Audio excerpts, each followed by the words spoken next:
बहुत अच्छी और बड़ी अनसुनी कथा है। रावण जब पूरे विश्व पे दिग्विजय प्राप्त कर चुका था, देवताओं को भी हरा दिया रावण ने अपने बल के आगे। तो एक दिन रावण अपनी सभा में बैठा अपनी जंघा को थापते हुए कह रहा था, मुझे लगता है पूरे त्रिलोक में 14 भुवन में मुझसे ज्यादा बलशाली कोई नहीं है, मैंने सबको जीत लिया।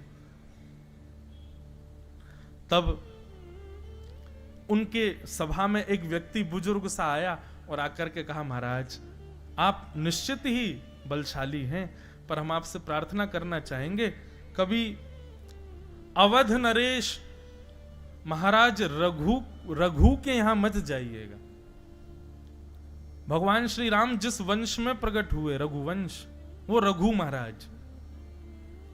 ये तब की बात है जब रघु महाराज विराजते थे अवध में। तो व्यक्ति ने कहा, बोले महाराज आप निश्चित ही पूरे विश्व पर जीत चुके हैं, लेकिन आप कभी भूल करके अवध की तरफ मत जाइएगा, अयोध्या के राजा रघु के सामने मत जाइएगा। रावण बोला, आपने मुझे ललकारा है, मुझे चेता दिया है, अब तो मैं जाऊंगा। बोले महाराज मैं फिर हाथ जोड़ के प्रार्थना करूंगा, मत जाइएगा, वे बहुत बलशाली हैं। अरे मैंने सबको हरा दिया, इंद्र आदि कुबेर आदि सब हारे पड़े मुझसे, ये रघु क्या चीज। बोले कि इसके लिए हम आपसे बस प्रार्थना करेंगे, आप एक बार विद्यार्थी बनके उनको देखने जाओ, बस फिर आपको लगे कि हाँ मैं युद्ध कर सकता हूं तो करना। तो रावण विद्यार्थी बनकर के रघु महाराज के पास गया। तो रघु महाराज संध्या कर रहे थे सरजू जी के तट पर बैठ करके।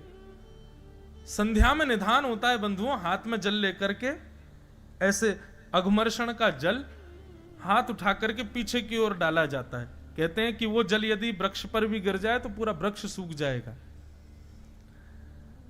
इतना बलशाली होता है अघमर्षण का जल। तो महाराज रघु जब अघमर्षण का जल सिद्ध कर रहे थे, उसी समय उनके चिंतन में आया कि दक्षिण भारत के किसी ब्राह्मण के यहां एक गौ माता बंधी हुई है और उस गौ माता पर एक शेर आक्रमण कर रहा है और वो ब्राह्मण त्राही माम करके रक्षमाम रक्षमाम करके चिल्ला रहा है, कोई रक्षा करो, कोई रक्षा करो। तभी रघु महाराज ने उसका चिंतन किया और चिंतन करके उस अघमर्षण के जल को शेर का चिंतन करके अपनी भुजा के पीछे अयोध्या में फेंका और दक्षिण में उस ब्राह्मण के यहां गौशाला में उस शेर का वध हो गया। ये थे महाराज रघु। रावण ने जब ये दृश्य देखा, रावण दौड़ करके गया, बोले महाराज आपने अभी अभी कुछ किया है, ये अघमर्षण का जल आपने जो पीछे फेंका, निश्चित ही मुझे जो विस्फोट की आवाज आई थी उससे ऐसा लगता है कि आपने किसी का वध किया है। तब महाराज रघु ने पूरी बात बताई, ऐसे ऐसे एक जगह हो रहा था, उसको मार दिया। रावण बोला, ये तो मैंने पहली बार देखा भगवान, ऐसा योग बल कि आप यहां बैठे बैठे किसी को ही मार देते हो। रावण बोला, सही कह रहे थे वो, इनसे युद्ध नहीं, इनसे तो नीचे बैठे बैठे इनसे सीख लें पहले। तो रावण उनसे विद्या सीखने लगा। एक दिन रावण पीछे पड़ गया कि महाराज मेरी लंका चलो, आप मेरे गुरु हैं, एक बार लंका में पैर पधरा दो। रघु महाराज ने एक कुशा उठाई और सरजू जी के किनारे कुछ बनाने लगे और बनाते बनाते रावण से बोले, सुनो ये तुम्हारा घर है, ये तुम्हारा भवन है, यहाँ मंदोदरी रहती है, यहाँ कुंभकर्ण सोता है, यहाँ पर विभीषण रहते हैं, यहाँ पर तुम्हारे पुत्र अक्षय कुमार रहते हैं, आदि आदि सबके बारे में वहीं बैठे बैठे उन्होंने बता दिया। बोले महाराज आपको कैसे पता, आप कभी लंका गए? बोले नहीं गए नहीं है, बस हमको दिख रहा है। और सुनो इस वाले द्वार पे लंकिनी नाम की राक्षसी बैठी रहती है, सब वहीं दिखा दिया। रावण बोला, जय हो भगवान, आप दिव्य हैं प्रभु, मेरी लंका चलो, मेरी लंका में चरण पद। बहुत जिद की तो गलती से रघु महाराज का हाथ उस नक्शे के एक कोने में पड़ गया। रघु महाराज बोले, राम राम राम, जे क्या हो गया? रावण बोला, क्या हुआ? बोले, अरे हमारा हाथ पड़ गया इसके ऊपर। तो बोले, इससे क्या हुआ? बोले, इतनी तुम्हारी लंका का हिस्सा समुद्र में डूब गया अब, क्योंकि मेरा हाथ गलती से पड़ गया। रावण दौड़ करके लंका गया तो वास्तव में उतना टुकड़ा डूब रहा था समुद्र में। रावण बोला कि भाई ये रघु तो साधारण नहीं है, युद्ध करना तो दूर की बात है, ये तो कहीं पे भी कुछ भी कर सकते हैं, मुझे भी मार सकते हैं। तब रावण ने पूछा कि रघु महाराज के बल का कारण क्या है। तब एक संत ने आकर के बताया, बोले रघु महाराज स्वयं भी वेदज्ञ हैं, स्वयं भी गुरुनिष्ठ हैं, पर उनसे भी ज्यादा उनकी पत्नी, वो गुरुजनों को प्रणाम करती हैं, वो सेवा करती हैं, यज्ञ करती हैं, सब करती हैं और पतिव्रता धर्म का पालन करती हैं। इनकी पत्नी के पतिव्रत धर्म का बल रघु महाराज को मिला हुआ है। रघु महाराज को मारने का केवल एक तरीका है, इनकी पत्नी का पातिव्रत धर्म जब टूटेगा तभी आप इनके ऊपर आक्रमण कर सकते। रावण बोला, हम राक्षस हैं, इतना तो हम पे आता है, हम रघु का रूप धारण करके जाएंगे और इनकी पत्नी का पातिव्रत धर्म तोड़ देंगे। रघु महाराज किसी कार्य से बाहर गए थे, रावण रघु का रूप धारण करके अयोध्या आ गया और जैसे ही भवन में प्रवेश किया, रघु महाराज की पत्नी के सामने जाकर के पैर पर पैर रख करके रावण जैसे ही बैठा, उसके नेत्र और उसकी चाल ढाल से पत्नी समझ गई थी कि ये रघु नहीं है, ये रूप धारण करके आए। तुरंत सैनिकों को आज्ञा की, बंदी बना लो इसको।